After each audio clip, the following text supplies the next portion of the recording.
Oke, selamat malam teman-teman. Assalamualaikum warahmatullahi wabarakatuh. Selamat malam Mas Nyarwi dan teman-teman semua. Pada kesempatan kali ini kita bisa melanjutkan lagi diskusi kita di Pasca Kelas #5. Hari ini kita ingin membahas dengan judul eh,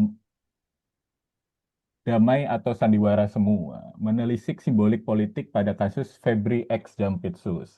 Sebelumnya eh, kita ingin nge-refresh dulu terkait kasus dari ex Jampitsus Febri ini, di mana apa tuh pada tanggal 8 dan 9 Juli 2026 kemarin itu eh, telah ditemukan dan disita emas sebanyak 74 kilogram dan tumpukan falas yang ditaksir totalnya 476 miliar rupiah.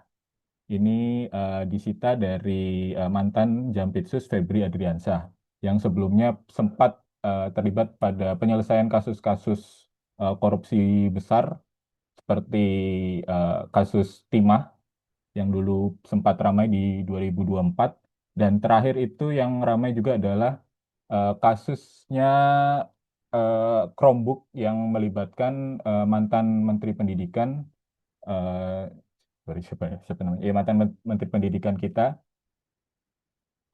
Ini kasus ini sebenarnya punya banyak apa istilahnya tuh keanehan, di mana sebenarnya itu titik mulanya juga sudah ada sejak tahun 2024.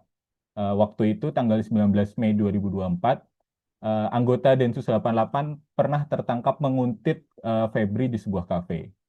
Tetapi kemudian ternyata ketegangan dari penguntitan ini hanya berhenti pada salam komando antar Kapolri dan Jaksa Agung waktu itu.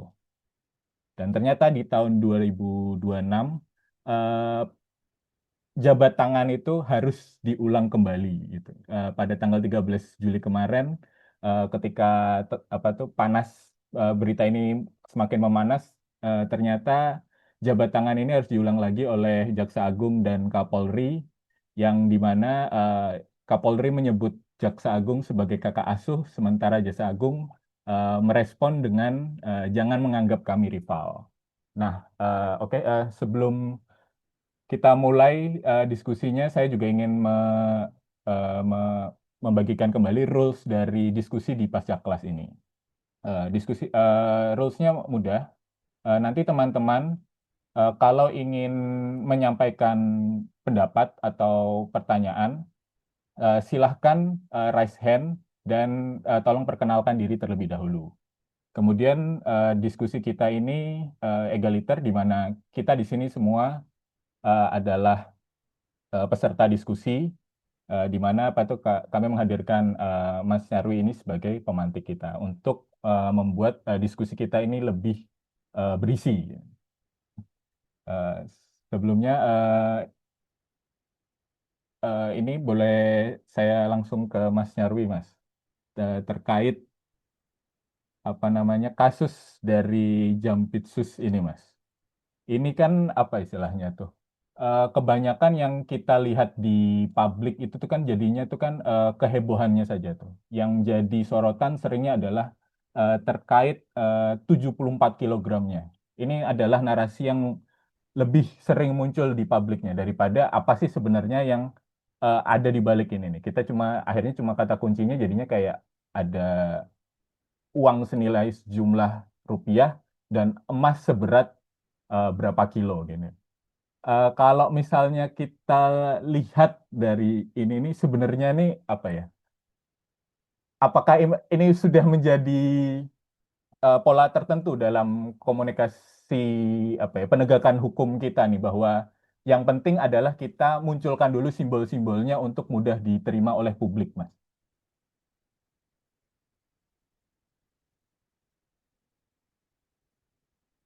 Halo, Mas Nyarwi.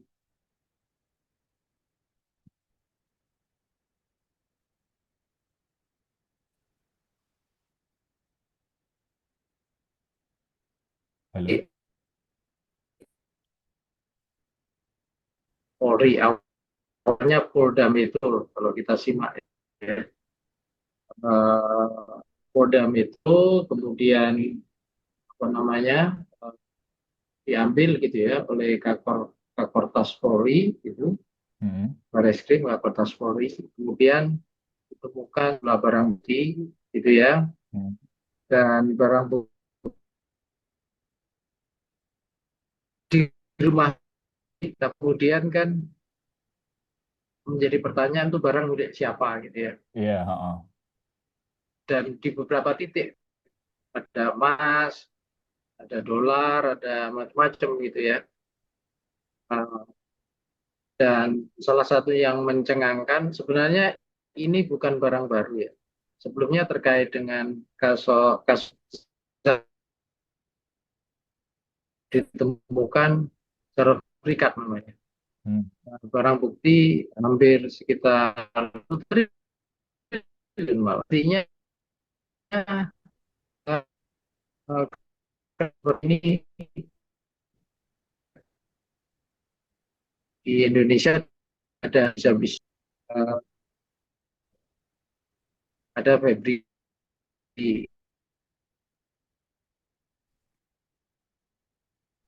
Mohon maaf Mas Nyarwi, agak terputus-putus. Ini kami beberapa waktu ini dari itunya jenengan, sambungannya jenengan.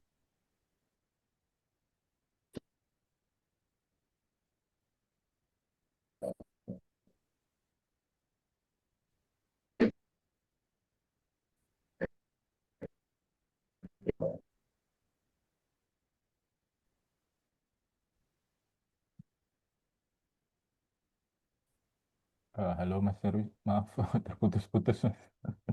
Ini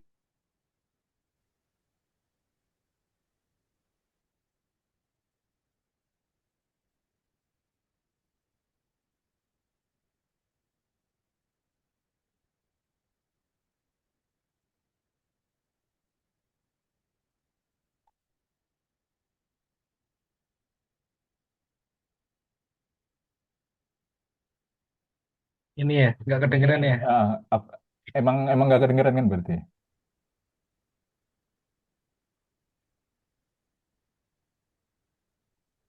Oh, mungkin lagi pindah tempat kali ya Mas Iya, Yarwi ya. heeh.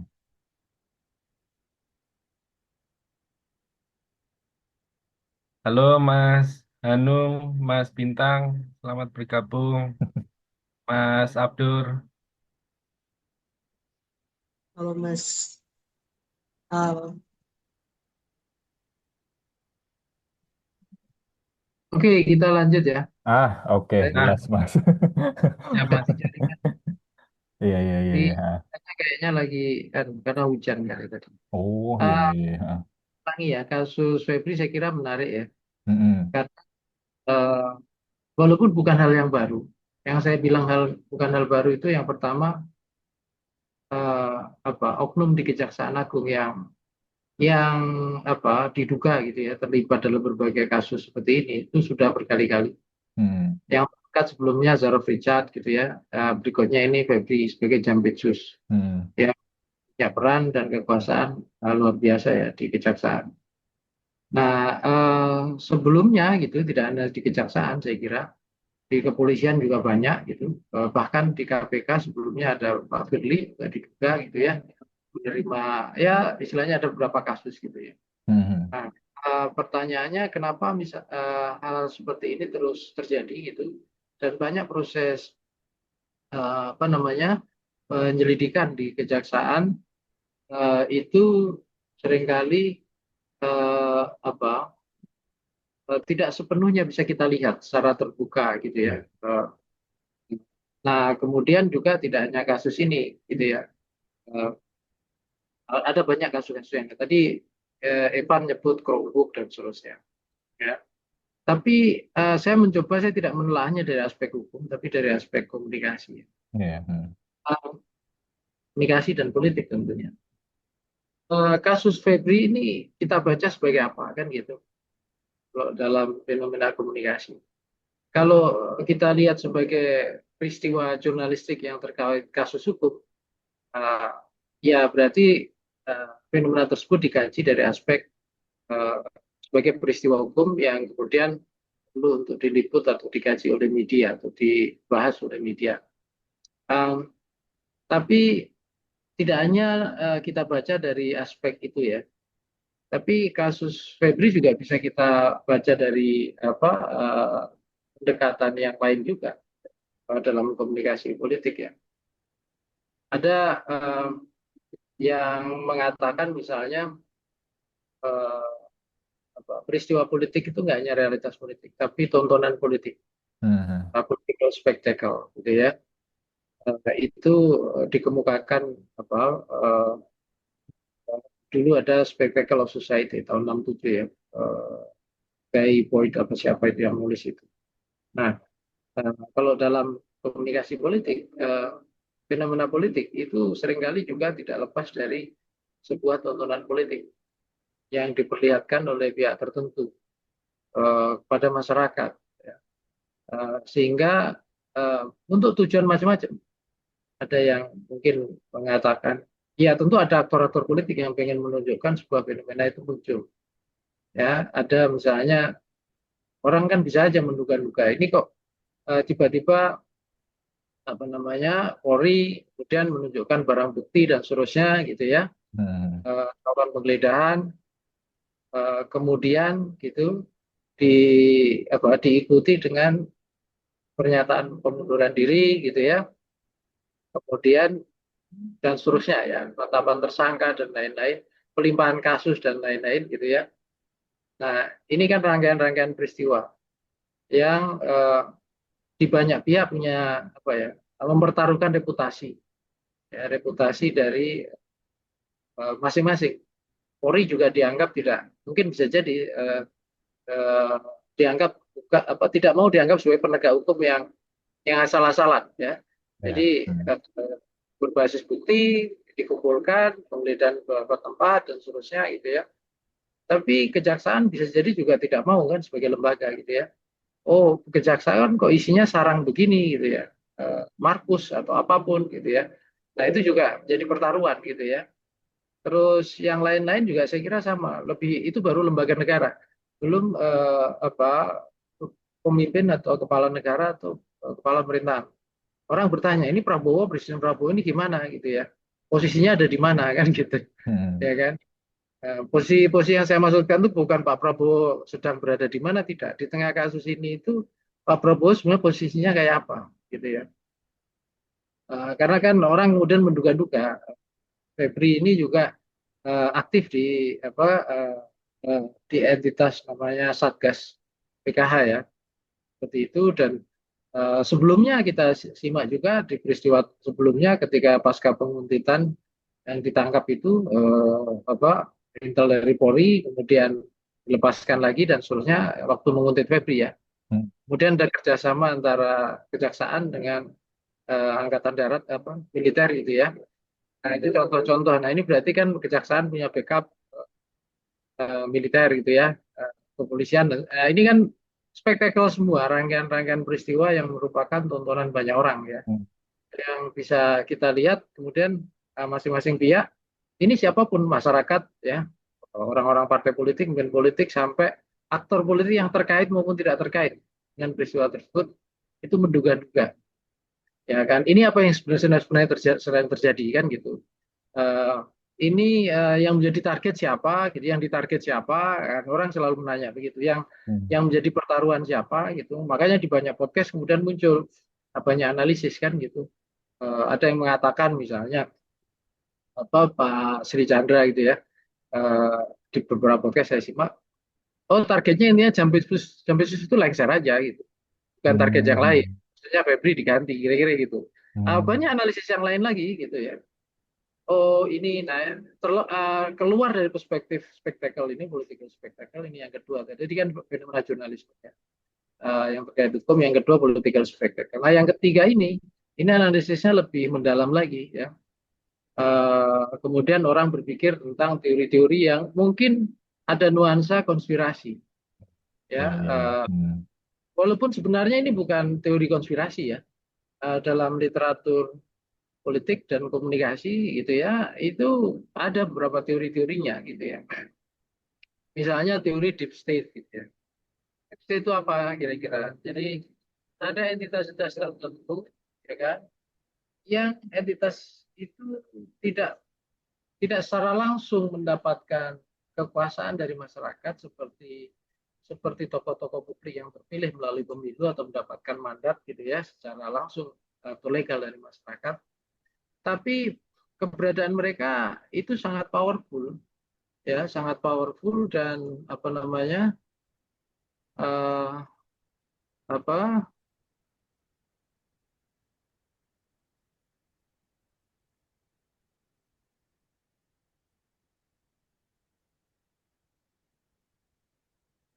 sangat powerful dan bahkan apa namanya bisa Hmm. mempengaruhi arus dan arah kekuasaan politik dan kekuasaan ekonomi.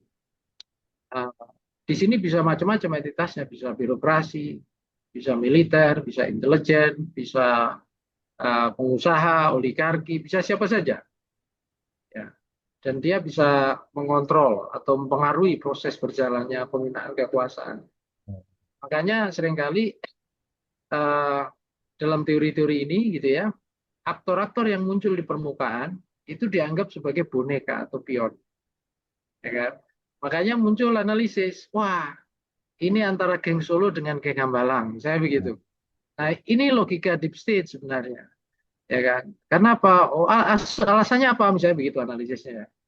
Karena Febri kejaksaan ya itu selama ini punya peran besar, bahkan sebelumnya menunjukkan sitaan-sitaan dan lain-lain terkait kinerja Satgas PKH yang sudah menertibkan sekian apa namanya eh, apa penggunaan apa hak pengelolaan sumber daya alam sawit dan lain-lain ya eh, jutaan ya hektar sawit gitu yang sudah berhasil direbut. Ini jalan dengan agenda Pak Prabowo dan beberapa kesempatan Pak Prabowo juga ngomong kan eh, Pak Prabowo tidak peduli eh, siapa-siapa yang kemudian membacking di balik itu mau jenderal mau siapa gitu dari siapa saja gitu. Nah tapi kan ada banyak yang juga berasumsi wah ya tidak semua para penegak hukum itu bersih juga gitu loh. Kalau dikatakan bersih ya nggak mungkin gitu ya. Semuanya ada celahnya gitu ya. Nah celah-celah ini yang kemudian dianggap sebagai arena pertarungan gitu ya. Eh, makanya kalau kita simak kan apa ada banyak hal yang kemudian mengejutkan kita ya. Walaupun itu kadangkala sudah jadi rahasia umum ya. Di birokrasi maupun penegakan hukum di Indonesia di sejak zaman Orde Baru ya itu kan sering diledek ya.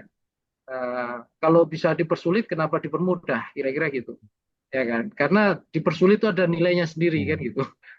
Kalau dipermudah nah itu yang kemudian apa menjadi tradisi yang di masa-masa reformasi berusaha diubah ya dengan tata kelola transparansi yang baik gitu ya. Nah, ini yang saya lihat gitu apa dalam konteks deep state ini ya. Itu ada banyak pertarungan, lapis-lapis pertarungan yang bermain gitu. Dan itu sangat mungkin sekali gitu ya. Eh, dari jadi apa peristiwa hukum itu seperti proksi saja akhirnya gitu ya. Dari boneka-boneka yang di mana ada kekuatan-kekuatan besar yang kemudian mempertarungkan. Karena apa? Karena instrumen hukum itu salah satu dari instrumen kekuasaan di banyak negara, tidak hanya Indonesia ya.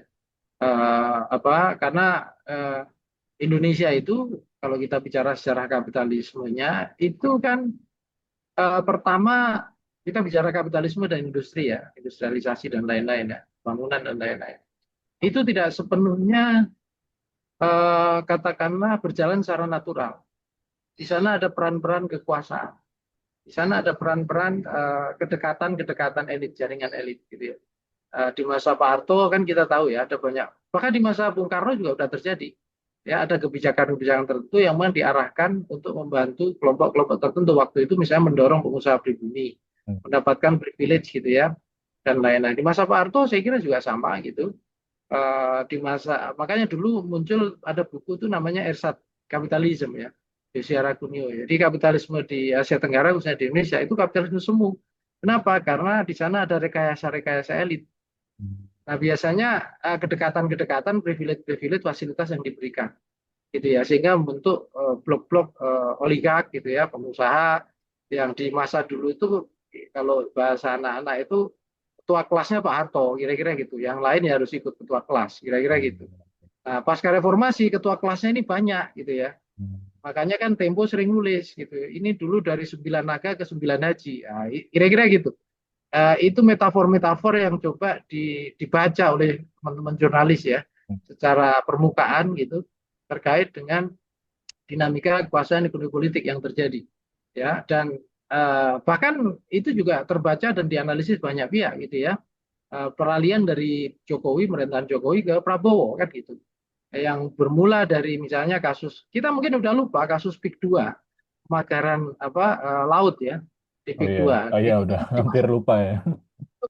Ya, masuk proyek Hmm. strategis nasional gitu ya. Tapi tiba-tiba di masa Pak Prabowo ternyata banyak masalah gitu ya. Hmm. Dan belum lagi PSN yang lain ya. Kemarin kalau nggak salah saya baca berita Menteri ATR BPN Nusron mengatakan laut-laut pun sudah dikapling ternyata, termasuk laut di wilayah Batam katanya. Jadi apa namanya? Ya itu hal yang pertanyaannya kenapa bisa terjadi gitu loh. Ada banyak aturan, ada banyak lembaga, entitas negara, tapi ada kekuatan yang bisa bergerak. Nah ini yang saya bilang tadi deep state. Jadi ada jaringan-jaringan kekuasaan mulai dari birokrat elit. Ini yang saya bilang elit ya khususnya. Hmm. Mereka punya ketua-ketua kelas biasanya ya. Jadi eh, apa namanya? Mungkin mirip kayak mafia akhirnya mafioso ya. Jadi kayak negara Latin Amerika jadinya. Ada beberapa kekuasaan-kekuasaan yang seperti itu gitu. Nah ini kenapa tradisi itu terjadi? Tadi saya bilang em, apa namanya? Perkembangan dari ekonomi politik negara gitu dan pembangunan sejak masa Orde Lama, Orde Baru sampai hari ini itu tidak pernah lepas dari tangan-tangan kekuasaan elit negara gitu. Kemudian ada beberapa pihak yang mendapatkan privilege dan sekaligus juga mungkin tersingkirkan gitu loh. Di masa Bung Karno itu dulu ada beberapa pengusaha yang tidak disukai Bung Karno dan kolaps juga gitu ya. Ada yang menjadi anak emas gitu ya. Di masa Pak Harto juga sama gitu ya. Dan mereka-mereka juga orang-orang ini juga berusaha survive ya. Ada yang terlalu mendekat, ada yang terlalu jauh, ada yang netral. Netral itu artinya ya apa agak agak agak inilah agak berimbang gitu ya. Tidak terlalu dekat, tidak terlalu jauh dan relatively independent gitu ya. Nah, biasanya yang terlalu mendekat ini atau terlalu berlawanan ini biasanya punya kepentingan atau apa istilahnya ya, ada hal yang terkait instrumen penegakan hukum. Dan ini dampaknya serius. Dampaknya apa? Seringkali apa? Karena ersat kapitalisme, kroni kapitalisme itu akhirnya kan bertabrakan dengan aspek-aspek hukum. Kemudian berinteraksi dengan lembaga-lembaga penegakan hukum. Dan dari aspek inilah kemudian pada akhirnya uh, apa namanya ada potensi-potensi kasus pelanggaran hukum gitu ya. Makanya ada istilah-istilah yang seringkali dimunculkan ya di kalangan analis, di kalangan jurnalis. Ada istilah oligarki, kemudian dipilah ada oligarki hitam gitu ya. Nah ini kalau ada oligarki hitam berarti kan bisa ada yang putih, ada yang kuning, ada yang lain kan gitu. Nah, pertanyaannya siapa yang hitam, siapa yang ini kan jadi rasis gitu ya. Apa namanya? Karena yang hitam itu dianggap jelek gitu ya. Berarti ya terlepas itu contoh gitu ya, itu contoh gitu ya. Bahkan Pak Prabowo sendiri beberapa kali di acara itu sering ngomong kan, kalian-kalian pengusaha kira-kira gitu, kalian juga punya dosa tidak bersih-bersih amat kira-kira gitu. Tapi yang penting kan bertobat kira-kira gitu ya, berbuat baik untuk negeri kan. Kalau kita ada beberapa statement Pak Prabowo itu, artinya kalau dari kita orang komunikasi kan melihat itu ada indikasi bahwa banyak kalangan pengusaha di Indonesia apa namanya itu ini kita tidak hanya ngomong di luar negara ya, bahkan pengelola negara sendiri. Yang kasus Febri itu kan ada beberapa kasus terkait Krakatau Steel, terkait PLN ya kan. Kalau kita ngomong Krakatau Steel itu juga panjang ya. Dari zaman Pak Harto gitu ya, sempat zaman Bung Karno itu diimpikan akan punya apa perusahaan baja yang kuat, yang luar biasa karena Indonesia itu negara yang nanti membangun butuh baja dan lain-lain gitu ya. Kemudian apa nggak berkembang di masa Pak Harto dicoba disehatkan gitu ya, tapi juga nggak sehat-sehat ya, birokrasinya terlalu ini ya, banyak kasus gitu ya. Pasca reformasi juga disiapkan lagi. Waktu itu kalau kita simak salah satu yang ditugaskan Pak Silmi Karim. Nah, Pak Silmi juga kena kasus lagi itu di desain IMI-PAS itu lagi. Jadi kalau kita lihat itu kita runut gitu ya. Luar biasa rumitnya Indonesia itu ya. Hmm. Maksud saya apa namanya dari banyak hal yang seperti ini ya ada tradisi atau praktek-praktek ya yang koruptif yang kemudian ini tidak hanya bicara pada korupsi dalam arti merampok anggaran ya, tetapi bahkan korupsi kebijakan atau korupsi yang sifatnya pada level aturan atau kebijakan yang bisa menguntungkan atau pada prioritas penegakan hukum misalnya. Makanya banyak beberapa guyonan misalnya ini kan masalah siapa yang jadi prioritas apa enggak gitu ya, siapa yang disidik apa enggak gitu, siapa yang kemudian jadi target apa yang tidak jadi target, kira-kira gitu. Oke.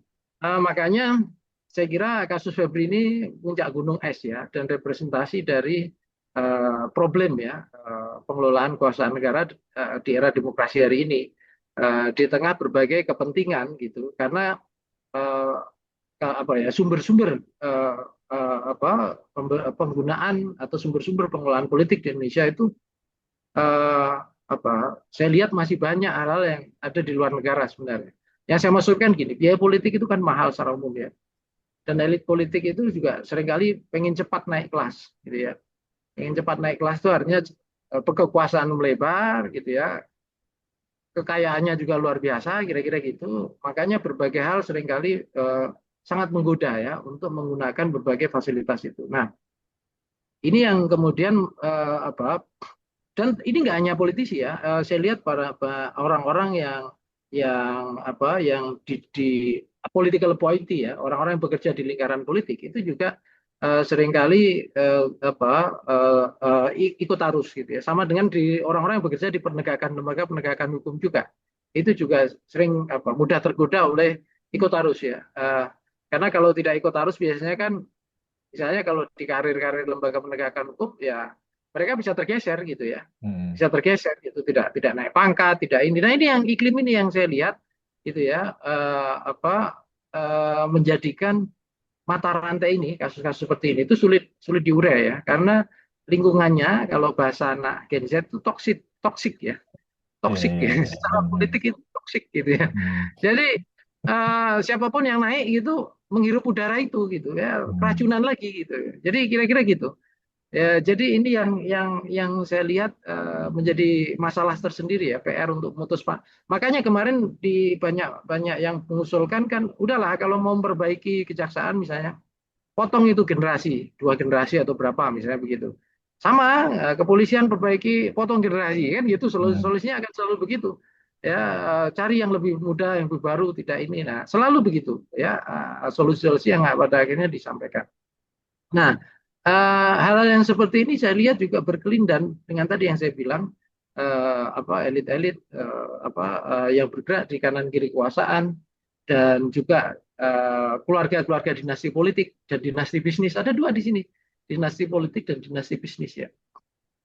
Dinasti politik biasanya juga punya kepentingan untuk melanggengkan kekuasaannya dan seringkali juga ada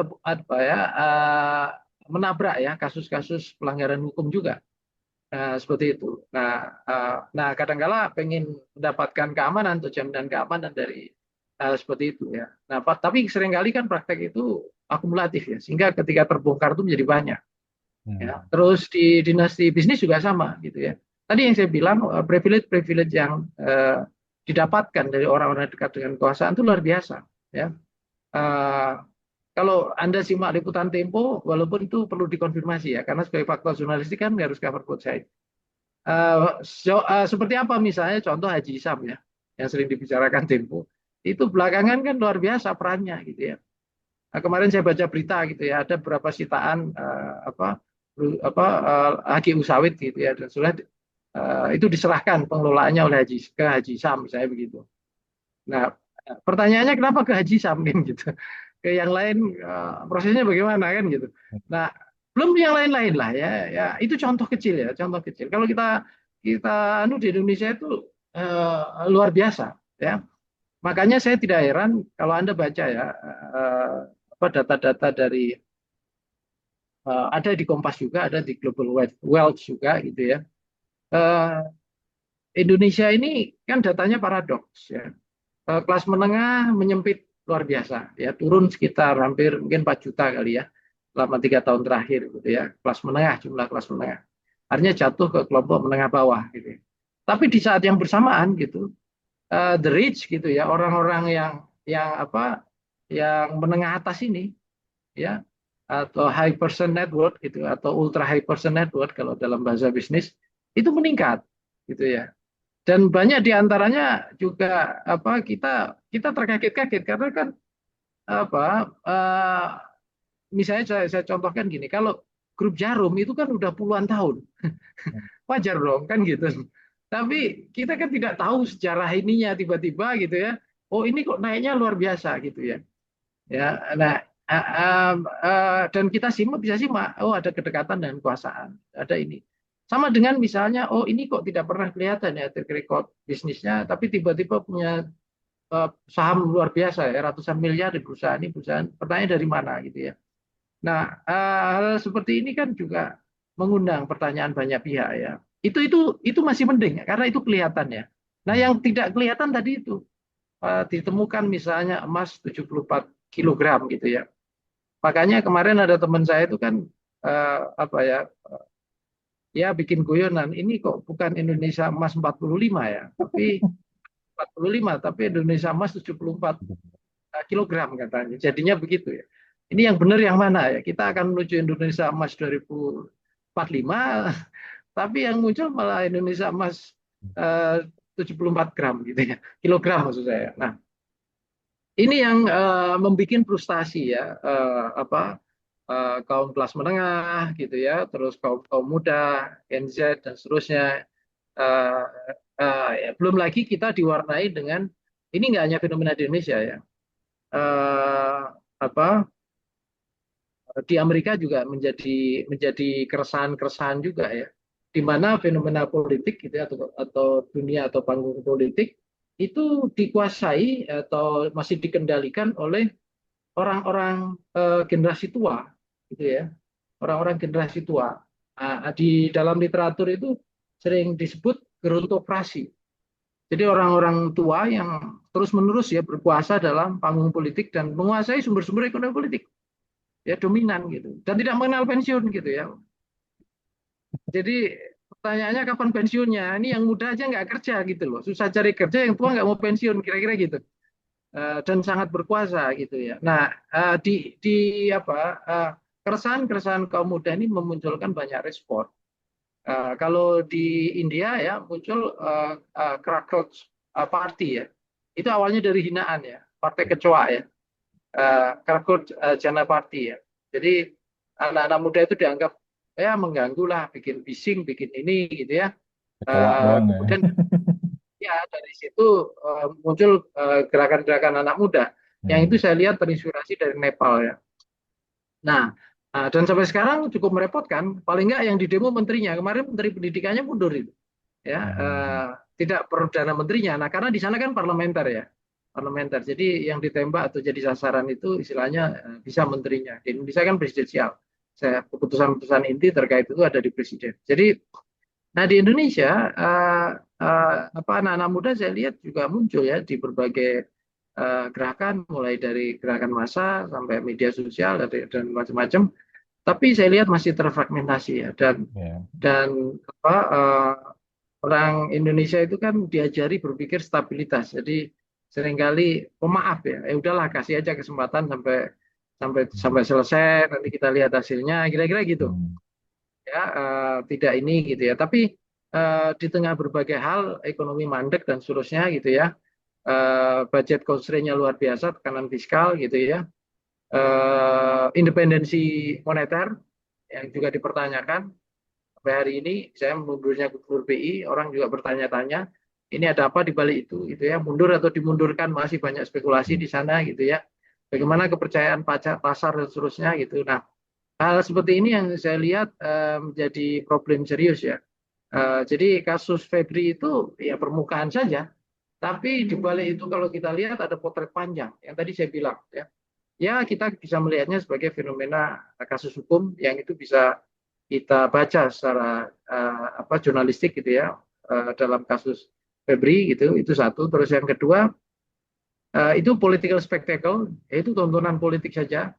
Mungkin tujuannya ya sudahlah, sampaikan, dimunculkan. Ini kan rezim atau pemerintah ingin menunjukkan ada kasus penegakan hukum serius gitu ya. Tapi kita tidak dapat data yang mendalam. Setelah itu ngapain? Setelah itu bagaimana ceritanya, ya kan? Uh, karena kan kemarin kalau kita simak kan apa istilahnya status penetapan Febri berubah-ubah, ya. Itu kan menarik sebenarnya. Kenapa bisa berubah-ubah gitu ya? Dan sprindiknya banyak. Ini sprindik yang untuk kasus mana misalnya begitu ya. Dan itu yang saya kira juga menarik ya. Jadi ada beberapa hal yang saya kira termasuk di sini ada spekulasi-spekulasi yang banyak dibahas orang juga. Sejauh mana peran Presiden Prabowo ya? Apakah yang meminta mereka melimpahkan kasus itu Presiden Prabowo langsung atau siapa kan gitu? Nah, pertanyaannya boleh nggak Presiden meminta itu gitu ya, pelimpahan kasus? Ya. Kalau dalam konteks sebagai pengambil kebijakan politik, kepala negara pemerintahan meminta aja nggak ada masalah. Tapi pertanyaannya boleh nggak sampai mengintervensi proses penegakan hukumnya? Nah itu yang saya kira kita mengenal trias politika. Nah di situ tentu tidak patut ya kalau misalnya eksekutif gitu ya mengintervensi apa namanya proses penegakan hukum kan gitu. Nah, ini contoh ya. Nah, yang ketiga tadi saya bilang ada perspektif ya, kita bisa melihatnya ada deep state ya, kekuatan-kekuatan yang luar biasa gitu, yang bisa mengendalikan atau bisa mempengaruhi itu institusi negara dan pemimpin-pemimpin atau entitas yang memimpin institusi negara itu. Dan itu bisa datang dari berbagai kalangan, birokrat gitu ya, apa namanya, kemudian politisi, pengusaha, dan yang lain-lain gitu ya, aparat intelijen dan lain-lain gitu ya. Dan ini semua juga seringkali menjadikan orang-orang yang mungkin lembaga-lembaga negara itu juga tersandra oleh berbagai kepentingan-kepentingan deep state itu ya. Nah, pengusaha misalnya itu sering diasosiasikan dengan oligarki gitu. Kalau kita melihat oligarki dengan perspektif sebagai aktor ya, bukan sistem. Kalau dia sebagai sistem kan artinya tidak hanya pengusaha saja, tapi siapapun yang membuat sistem yang hanya menguntungkan segelintir orang. Yang tadi saya bilang, data The Wealth Report maupun beberapa yang lain mengatakan ada paradoks ya. Kelas menengah jumlahnya menurun drastis, sementara orang-orang the rich ya, ini bukan crazy rich yang tampil di medsos ya. Yang saya maksudkan yang high net worth person itu atau ultra high net worth person itu justru meningkat ya. Kalau mereka dari keluarga-keluarga dinasti tadi, bukan dinasti politik ya, tapi dinasti ekonomi mungkin wajar ya, karena kan kita bisa lihat ya track-nya ya, track recordnya. Tapi seringkali juga itu tidak berasal dari situ, gitu ya. Ada yang tiba-tiba mengejutkan dan ini ada problem ketidakadilan ekonomi di sini ya, inequality ya di situ gitu. Dan di tengah rontoknya basis kelas menengah ini kan masalah serius ya, sumber pendapatan negara kita masih dominan dari pajak kan, kurang lebih 80-an% ya, Fani ya kalau nggak salah ya, itu dari pendapatannya dari pajak, dan pajak itu salah satunya yang berkontribusi yang terbesar masuk kelas menengah ya kan, kelas menengah. Jadi kalau kelas menengah kita menyempit, lemah, rontok gitu ya, artinya melemahkan sumber-sumber pendapatan negara di situ. Dan ini jadi PR gitu ya. Jadi ini masalahnya panjang ya, dari penegakan hukum ini apa semua sampai ke situ. Saya kira itu dari saya. Ini Mas, sorry, terkait yang apa tadi, eh, politik sebagai spektakel dan juga keresahan dari ya, anak muda terutama gitu kan. Ini kan kalau kita lihat dari kasus ini kan sebenarnya ada apa? Iya, kejanggalannya terkait ini nih. Kayak publik itu dibuat kesal, dibuat heboh, tapi di sisi lain juga di di ayem-ayemin gitu, ditenangin juga tuh, kayak misalnya ya kemarin tuh kita langsung dijeblosin dengan berita-berita gede, wah 74 kilo, wah ini rumahnya Febri dijaga sama TNI, tapi di sisi lain terus Kapolri dan Jaksa Agung ingin menunjukkan bahwa ini sebenarnya ya ini proses kita proses hukum yang normal-normal aja nih, bukan sesuatu yang harus dihebohkan. Nah, kalau kita ngelihatnya lewat sisi ini nih sebenarnya tuh spektakel yang ingin dilakukan tuh antar elit kah atau antar elit kepada publik gitu. Dan apakah harapannya nih publik ini untuk eh, fokus dalam artian memperhatikan kasus ini atau malah cepat melupakan kasus ini, Mas? Ya, pertanyaan Evan menarik ya. Ini nggak hanya antar elit dan publik ya. Ini tuh dimensinya 3 dimensi. Bisa horizontal, bisa vertikal, bisa diagonal. Jadi vertikal itu antar elit, ya kan? Ini contoh saja. Begitu kejaksaan menggeledah gitu ya. Polri menggeledah gitu. Orang-orang di kejaksaan kan ramai tuh. Bahkan muncul sempat kalau kita simak di medsos ya, edaran-edaran. Oh ini nanti seluruh sampai Kajati dan lain-lain ya, Kajari ya. Itu kan ada tuh. Kalian bisa simak lah itu ya, tonton. Tapi sama juga Polri juga udah kita ini dan lain-lain gitu ya. Artinya itu horizontal. Itu baru Polri sama ini. Ada KPK juga, ada yang lain, DPR gitu ya. DPR juga dipertanyakan. Ini DPR masa nggak tahu sih hal kayak gini ya? Orang nanya lagi, apa sih kerjanya DPR kalau nggak mengawasi yang seperti ini dan lain-lain gitu ya. Belum di lingkungan istana. Ini bagaimana sikap istana? Nah itu contohnya. Jadi itu kan ada peristiwa-peristiwa terus ya kita bisa simak ya. Itu sifatnya horizontal. Vertikal juga gitu masyarakat ya kan. Biasanya kayak gini itu kan bicara trust ya, percayaan terhadap lembaga negara. Ya Kejaksaan Agung salah satu, Polri salah satu. Ya di survei itu biasanya dicek bisa itu seberapa tingkat dukungan gitu ya, naik turunnya gitu ya. Percaya nggak kalau misalnya kasus, misalnya saya buat survei, kalian Anda lebih percaya mana kalau kasus tangani kejaksaan versus kasus tangani Polri misalnya, itu kan bisa aja, ya kan? Kalau dulu kan di kampung aja sering guyonan kan, oh ayamnya hilang, jangan lapor nanti kalau lapor kambingnya hilang gitu. Kambingnya hilangnya nggak usah lapor, nanti sapinya bisa hilang gitu. Jadi itu contoh ya, hal yang seperti ini itu sifatnya vertikal. Nah, vertikal sekarang juga sama di medsos gitu ya. Itu juga ramai dibicarakan. Kalau kalian pas peristiwa itu terjadi gitu, kalian bikin monitoring sosial media itu ketahuan seperti apa dinamikanya. Baik dengan kata kunci institusi maupun kata kunci nama-nama ya orang-orang. Dan bisa juga lintas ya diagonal ya. Artinya nggak hanya antar elit tapi antar elit plus juga masyarakat. Kan ada banyak itu diskusi seruan. Kejaksaan, Jaksa Agung harus diganti karena nggak mungkin terlibat gitu ya. Kapolrinya udah kelamaan ini juga harus diganti. Banyak sekali kan. Wah ini lembaga hukum ini baiknya jangan seperti ini. Intelijen sendiri-sendiri disatukan aja intelijennya biar mereka nggak kerja sendiri-sendiri. Misalnya begitu. Ada banyak sekali.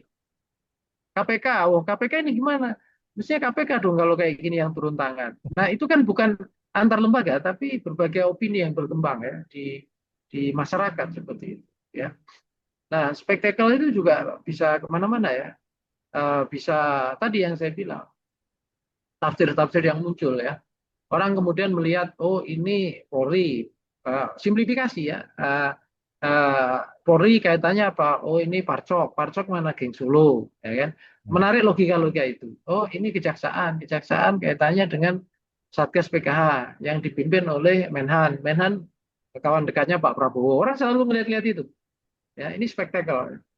Dan dalam proses kayak gini itu kan ada namanya selection bias seleksi dan bias juga bias algoritma ya bias itu banyak bias algoritma, bias seleksi, bias ini yang kemudian orang cenderungnya itu akan percaya pada apa yang pengen dipercaya, ya kan? Kalau melihat kasus Polri, kasus Febri ini misalnya, wah itu kan hanya ini saja, apapun lah tafsirnya, ya orang mungkin bisa jadi percaya itu. Ada yang mungkin percaya ini menunjukkan Pak Prabowo serius tuh melakukan penegakan kasus korupsi karena siapapun dia nggak peduli ya bisa aja gitu ya. Orang mungkin percaya lagi, wah ini tampaknya Hambalang itu masih dalam cengkraman geng Solo misalnya. Orang bisa aja percaya itu. Macam-macam bisa muncul analisis-analisis gitu ya. kan? Jadi kalau kita sebagai orang komunikasi, kita bisa melihat dari multidimensi. Jadi nggak mudah bias gitu sebenarnya. Gitu ya. Tapi kan seringkali sulit ya. Apalagi misalnya punya kedekatan atau punya informasi yang sepihak gitu ya, atau punya kepentingan bahkan bias-bias itu sulit ya. Misalnya contoh ya, kalau contohnya ya, tapi ini kan ini namanya contoh kan fiksisius. Fiksisius artinya bukan hal yang nyata ya. Iya, iya. Misalnya saya itu dari 10 tahun lalu itu dekat dengan geng Solo, kerja dengan Pak Jokowi misalnya gitu. Saya akan beda melihat kasus ini kan gitu. Ya karena saya belasan tahun tidak kemana-mana, jadi saya ngelihatnya ke sana kemari bebas-bebas saja kan gitu. Nggak ada bias, nggak ada apa kan gitu. Ya kan? Itu contohnya ya Evan ya. Iya, iya. Hmm. Itu kira-kira. Oke, ini menarik Mas. Jadi apa tuh? Kalau dari penangkapan saya nih Mas. Oh, sorry. Sebelumnya ini teman-teman kalau mau langsung nimbrung boleh banget ya. Nanti tinggal raise hand aja. Habis itu perkenalan diri. Nanti Eh, poin-poin pertanyaannya jadi satu aja biar responnya sekalian. oke, siap Mas. Sebelum itu ini terkait yang Mas Nyarwi cerita tadi terkait apa kembali kepada biasnya masing-masing nih. Jadi apakah emang apa ya itu publik secara awam ini emang sengaja dibawa ke apa ya tengah kekacauan. Jadi kayak mengambil stand tertentu di luar dari stand kebiasaannya tuh jadi apa kita jadi enggan untuk melakukan hal tersebut.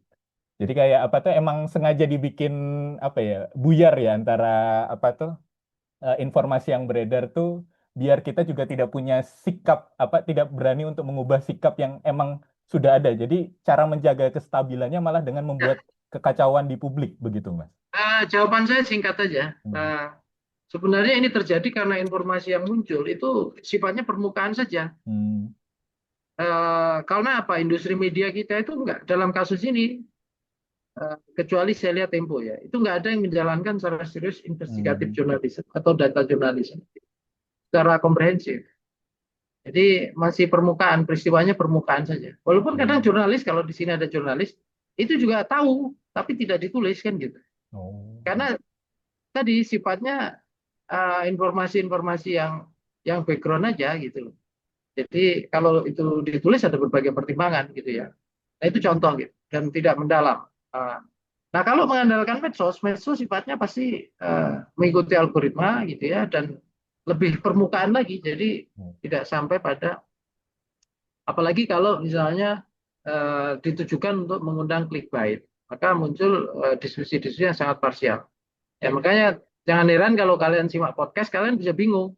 Ya di podcast ini langsung tembakannya Polri, di podcast ini kejaksaan, di podcast ini nembaknya geng Solo, Hmm. podcast ini nyalain Hambalang, macam-macam gitu loh, ya kan?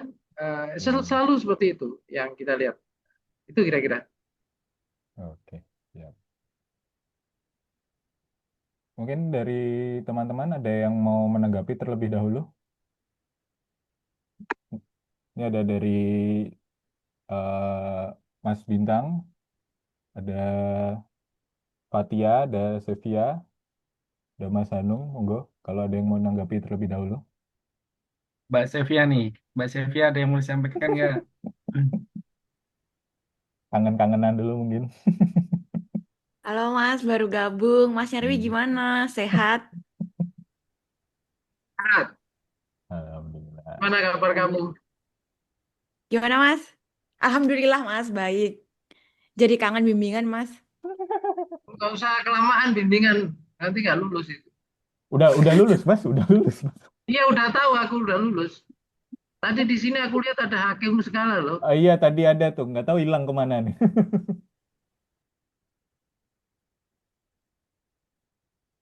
Gimana? Apa? Mungkin dari Mbak Sofia ada tanggapan terlebih dahulu terkait apa kasus Febri X Jampitsus ini? Belum Evan, aku menyimak dulu ya, karena baru gabung. Oke, baik. Tanya Van. Apa gimana? Apa dari Mas Bintang mungkin ada tanggapan terlebih dahulu terkait kasus? Ya, mau berguru lagi kepada Prof Nyarwi. Monggo, silakan Karena disampaikan aja.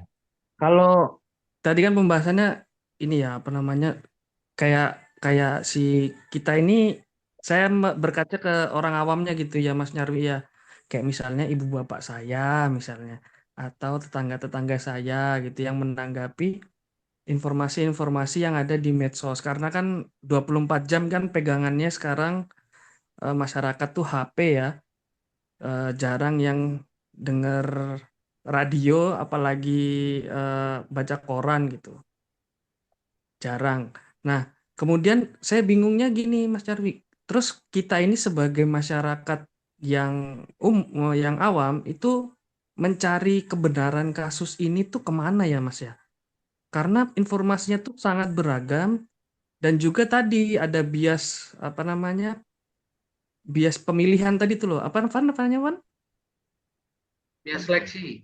Dia seleksi Bias ya. seleksi, benar. Bias seleksi tadi, Mas Jarwi. Nah, itu dia kadang tuh kami misalnya kalau lagi nongkrong gitu ya Mas di apa pendopo atau di apa namanya sama kades gitu wah iya itu anu ada-adaannya si iki wae ada-adanya si ini Hmm. wae ya tuh Diskusi wah warung kopi. anu kuwi. Diskusi warung kopi itu kan kan kalau diskusi warung kopi itu kan nyebarnya ke satu orang nanti yang ke orang yang ketiga itu kan pasti kan oh iya juga ya ketanam dan belum tentu benar informasinya. Nah kayak gitu-gitu loh Mas Darwi, kita sebagai akademisi komunikasi ini gimana nih harus harus mentreatment si masyarakat ini gimana sih ngambil informasi yang jalur yang enak tuh seperti apa biar nggak kebelandrang keterusan ke jalur yang agak-agak misinformasi gitu. Oke, yang lain dulu. Nanti saya respon. Monggo, mungkin dari Mas Eka atau Abdur atau dari Mbak Fatia boleh?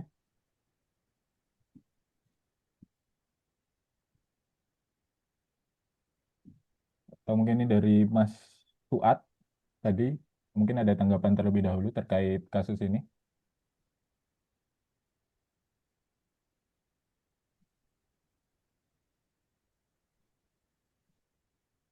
Oke, kalau nggak ada aku aja deh. Oh ini Mbak Oh, Eva Mbak ada Eva nih. dulu, Mbak Monggo, Eva dulu. monggo Mbak Eva, silahkan. Halo semuanya, halo Mas Nyarwi. Halo. Oke, jadi saya sebenarnya penasaran banget. Ini terkait masalah informasi-informasi pemerintahan yang beredar dan bagaimana cara mereka menanggapinya sih. Pasti kita juga tahu ya Mas, di pemerintahan itu banyak ahli komunikasi, akademisi, sama profesional yang kompeten. Tapi ketika komunikasi pemerintah itu dinilai kurang efektif atau tidak konsisten, apakah itu lebih sering disebabkan oleh pertimbangan politik yang mengalahkan pertimbangan komunikasi? Dan seberapa besar ruang yang dimiliki para ahli tersebut atau ahli komunikasi di pemerintah itu untuk benar-benar mempengaruhi keputusan? Apakah ada situasi di mana pertimbangan politik, hierarki, atau tekanan organisasi itu membuat rekomendasi tersebut tidak dijalankan? Itu aja sih pertanyaan dari Eva. Oke, Oke, terima kasih Mbak yang Eva. lain. Mungkin dua ini aja dulu Mas. Tadi Fani katanya mau ngomong. Gimana, gimana Mas Al? Ada mungkin mau ada tambahan dulu? Oke, thank you Mas. Aku tadi itu sebenarnya cuman gini Mas. Di apa namanya berkaitan dengan berita-berita ya yang ada di kita itu kan sebenarnya kan kayak riuh gitu ya. Jadi riuh. Jadi setiap minggu itu pasti ada berita yang baru. Terus apalagi minggu, setiap minggu bahkan setiap hari itu ada berita yang baru gitu. Hmm. Nah, terus kemudian ketika ketika berkaitan dengan topik yang kita angkat sekarang gitu, itu tuh kan topik waktu itu kan sebenarnya kan memang ini ya apa durasinya kan memang memang membutuhkan waktu sekitar 3 sampai sampai 4 minggu katakanlah. Terus kemudian 5 minggu kemudian berakhir dengan salaman itu kan kemudian selesai gitu. Nah, sebenarnya keriuhan yang terjadi ini kan sebenarnya kan menurutku eh, apa ya kalau kalau kita ngomong tentang proksi kan, nah jangan-jangan ini nih apa namanya eh, antara satu oligarki dan oligarki yang lain itu sebenarnya apa ya? Mereka sedang-sedang sedang apa ya? Melakukan adu kuasa gitu. Atau kemudian jangan-jangan ada ada tangan yang tidak terlihat yang kemudian mereka memainkan wayang-wayang ini gitu. Sehingga ada satu topik yang kemudian ada satu isu yang kemudian besar kemudian ditutup-tutupi dengan itu gitu. Atau kita sebut sebagai apa agenda setting dan sebagainya gitu. Nah, sebenarnya keriuhan ini kan sebenarnya kan membuat membuat apa ya?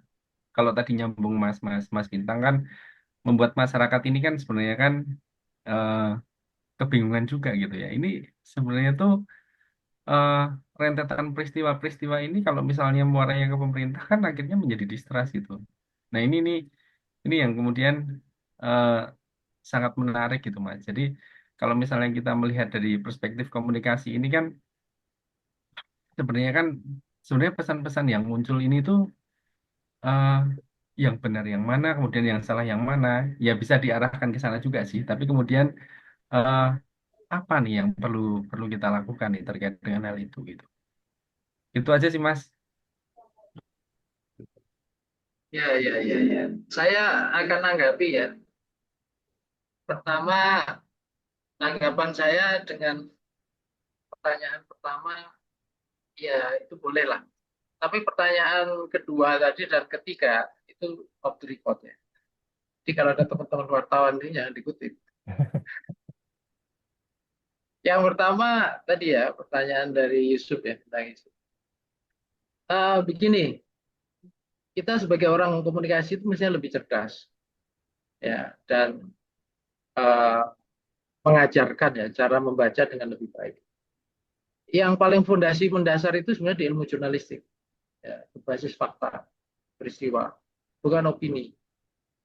Jadi starting point-nya peristiwa dan data. Apa bukti atau peristiwanya itu.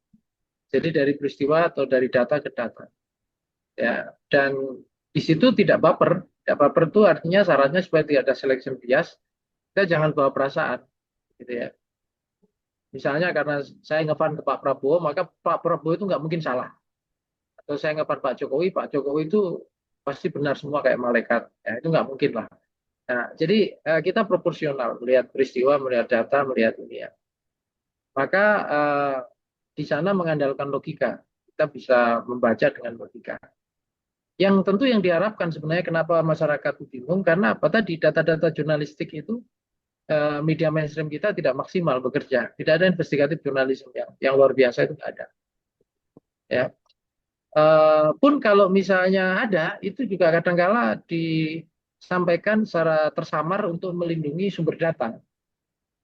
Jadi ya misalnya kenapa? Karena ada gugatan-gugatan yang seringkali dilakukan oleh pihak-pihak yang merasa dirugikan. Dan itu sah-sah saja, itu namanya hak jawab ya. Bahkan ada yang berusaha melakukan kriminalisasi, mulai dari sekedar apa di demo gitu sampai di teror. Ya, berapa kali itu kan ada peristiwa wartawan Tempo gitu ya, mobilnya dirusak atau di apa contohnya gitu. Itu kalau media-media. Belum kalau media yang dimiliki oligarki atau terkait oligarki itu juga ada power redaksi dan pemilih yang seringkali menjadikan peristiwa-peristiwa itu nggak masuk atau hanya muncul di permukaan. Nah, sikap-sikap kecerdasan ini yang harus dibangun dan ditanamkan ya, supaya tidak terombang-ambing gitu ya. Mungkin perspektif yang bisa kita pakai untuk orang awam itu yang pertama dan kedua tadi. Pertama melihat ini sebagai peristiwa jurnalisme, yang kedua dia spektakl saja, formatif sifatnya. Jadi ini muncul karena ya tentu ada pihak-pihak yang pengen ini, pengen itu, pengen ini dan seterusnya gitu ya. Nanti berlomba-lomba untuk saling muncul dengan frame positif ya dan lain-lain gitu. Nah, itu yang pertama. Nah, pertanyaan kedua di komunikasi ya. Begini, secara umum pemerintahan Prabowo ini kan apa ya, tata kelola komunikasi publiknya kurang maksimal saya lihat. Ya. Nah, kalau ini boleh dikutip, tapi berikutnya jangan. Karena apa? Karena Anda bisa lihat lah bagaimana tidak hanya Prabowo, bahkan dari era Jokowi ya, penghargaan terhadap profesi-profesi keahlian orang komunikasi itu yang by train ya, by train itu artinya pendidikannya, sekolahnya, halamannya dan lainnya, itu kurang diapresiasi ya. Lihat aja jabatan-jabatan publik gitu ya, yang dipegang. Ini nggak hanya di lingkaran istana ya, di lingkaran KL, Kementerian Lembaga Negara, ya kan, itu seringkali tidak sesuai dengan pendidikan dan atau pengalaman orang yang bersangkutan. Anda kalau masih ingat kasus Sambo itu ada konon katanya skrip yang disampaikan, dinasihatkan kepada Sambo itu dari staf ahli Kapolri.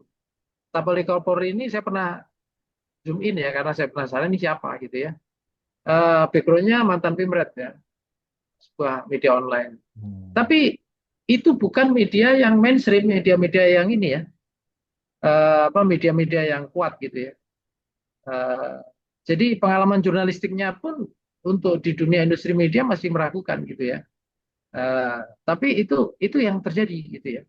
Nah, dan banyak jabatan-jabatan publik lainnya. Nah, sekarang juga sama kan. Anda bisa cek kan, background pendidikan, pengalaman dan lain-lain. Yang belum lagi kelembagaan, tata kelola entitas yang mewadai komunikasi publik untuk merepresentasikan, termasuk juru bicara dan lain-lain, itu juga tidak maksimal ya. Pejabat publik itu idealnya kan juga komunikator publik, mestinya mereka di training juga sebagai komunikator publik. Mereka punya staf ahli, staf khusus yang mungkin juga backgroundnya profesional komunikasi publik certified gitu ya, punya norma etika dan seterusnya gitu ya. Tapi kalau kita lihat jabatan dan promosi itu kan juga berbasis kedekatan, itu masih banyak terjadi ya, baik dari kalangan political appointee ya, mereka-mereka yang berkarir sebagai orang ditunjuk itu, atau dari birokrasi ya, kelembagaan humas itu juga kacau. Ada humas eselon 2, humas eselon 4 gitu ya, sumber dayanya dan lain-lain, apalagi di era efisiensi ya kan. Humas ini juga nggak punya ini gitu, nggak punya sumber daya yang memadai gitu ya. Jadi hal yang seperti ini gitu, dan peran orang komunikasi itu sebenarnya sangat penting, tapi sering nggak dapat tempat ya. Dan kadangkala mereka juga seringkali menyederhanakan ya, komunikasi itu ilmu yang bisa dipelajari siapapun gitu ya. Makanya orang yang belajar politik, belajar apa saja, kemudian dia bisa ini, itu sama kayak jurnalis ya. Mau pendidikannya teknik apa atau ini jadi jurnalis, berarti dia menjadi jurnalis ya, ahli komunikasi juga gitu. Jadi saya dulu menyarankan supaya alumni komunikasi itu bikin asosiasi. Sama kayak advokat itu ya, ada undang-undang advokat bahkan.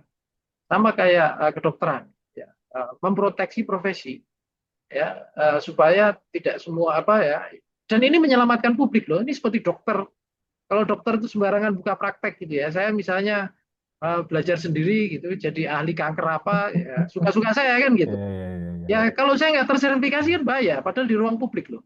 Nah di masa Jokowi itu muncul influencer ya, pokoknya berpengaruh, buzzer ini udahlah, ini kira-kira gitu, bisa formal bisa informal. Formal itu saya pernah diskusi di CNN dulu diundang, bagaimana anggaran-anggaran kementerian itu bahkan puluhan miliar, ada ratusan itu spending untuk buzzer ya, untuk influencer. Itu kan pertanyaan gitu loh, pertanyaan besar itu ya kan. Nah ya artinya apa, peran orang komunikasi kurang dapat tempat gitu ya. Tapi saya kadang mengkritik, anehnya dengan kondisi itu orang komunikasi itu nyaman-nyaman saja. Itu yang saya kadang heran juga gitu ya.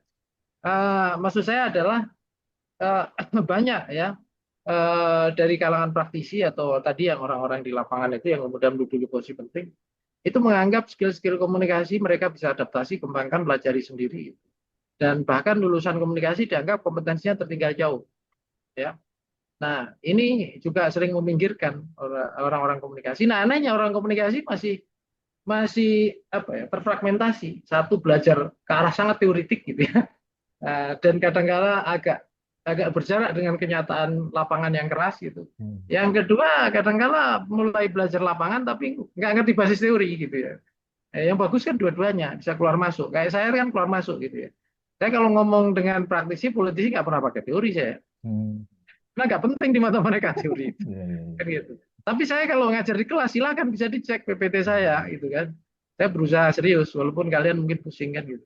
Tapi itu penting gitu ya, menyeimbangkan itu dan merebut arena dan profesi gitu ya. Arena itu penting direbut gitu loh, penting di ini gitu ya. Kalau orang-orang yang dapat privilege ya bisa bisa punya brand atau punya keahlian yang diakui gitu ya, atau bisa berkarir kayak saya itu nggak ada masalah. Tapi kan itu individual Hmm. ya. Kalian kalau mau kuat ya harus berasosiasi, bentuk entitas gitu ya, membentuk entitas dan komunitas yang kuat. Dan itu nggak, jangan nunggu orang lain ya. Saya pernah ngajar di mata kuliah satu gitu ya. Ini di sini ada Hanung juga mungkin ya.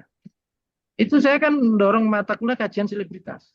Yang saya bilang outcome dari mata kuliah ini apa, banyak. Kalian bisa jadi selebriti, bisa jadi manajer selebriti, bisa jadi orang yang bisa gitu, yang mengorbitkan untuk memanage talent management dari selebriti. Ya bentuk asosiasi.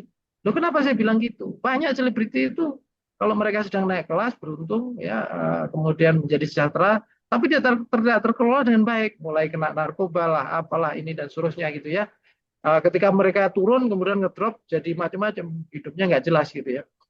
Nah, kalau di tangan orang komunikasi, wah ini harus saya kelola nih. Berpikirnya udah kayak aset manajemen. Oh, ini aset ini. Aset apa? Aset under manajemennya ini berapa total value-nya ya nggak, Pan? Oh, Hmm. ini harus saya lihat ini evaluasinya kan gitu. Itu orang Iya, komunikasi iya, gitu loh. iya, iya. Hmm. Nah, maksud saya kemampuan cara baca ini harus dimiliki ya, harus dimiliki. Kalau enggak, ya mohon maaf ya, saya kadang suka omongannya Babang Pacul. Kalau enggak itu jadi Korea-Korea gitu loh. Jadi nggak jelas-jelas gitu kan, repot ya kayak gitu. Wong kita punya ilmu kok, ya kan? Kita punya kemampuan, masa nggak bisa ngapa-ngapain kan gitu. Itu kira-kira ya. Kalau pertanyaan Fani, saya kira panjang nanti jawabannya, Van. Saya nggak merespon itu, tapi intinya poinnya itu aja. Saya kira cukup ya. Saya harus ada acara ini. Oh, oke, oke, Mas ya. Terima kasih sekali atas waktunya sudah bisa menyempatkan hadir di pasca kelas ini, Mas. Foto bentar boleh Mas Foto bentar boleh, Mas? sama teman-teman. Oke, oke. Teman-teman silahkan on cam dong. Nanti aku hitung. Hmm. Ya silakan teman-teman on cam. Ini juga ada angkatan atas juga Mas. Ada Mbak Fernanda juga. Ada Mbak Ulan dari... Ini ada Mbak Dica, namanya. Mbak Dica. Ada Mbak Dica juga. Teman-teman silahkan ini on cam. Halo Mas Nyarwi, Gimana Tica, masih hidup kamu ya? Alhamdulillah masih hidup Mas. Yang lain teman-teman silahkan on cam dulu.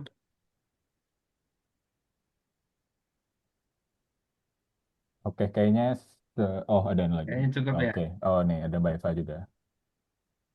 Mas Oke, Eka, aku boleh minta Mas tolong, Hanu. Mas? Halo, Mas Eka. CC iki pakai laptopnya Mas. Halo po, aku. Eh, Pakai Mas Eka nggak apa-apa. iya, tolong, Mas. Kadung iki. Kadung ora apa-apa Mas. Sorry iki aku anu. Atau pakai laptopku juga nggak apa-apa. Ya Oke. wes, Yo, aku hitung ya. siap. Sampai 3 ya. 1, 2, 3. Oke. Kali lagi, satu lagi, satu lagi. Satu lagi ya. Oke. Wait. Oh, ini ada Mas Bintang ya.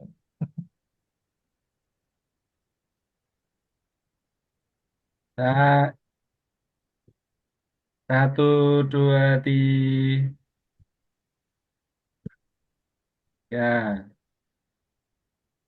Oke. Oke.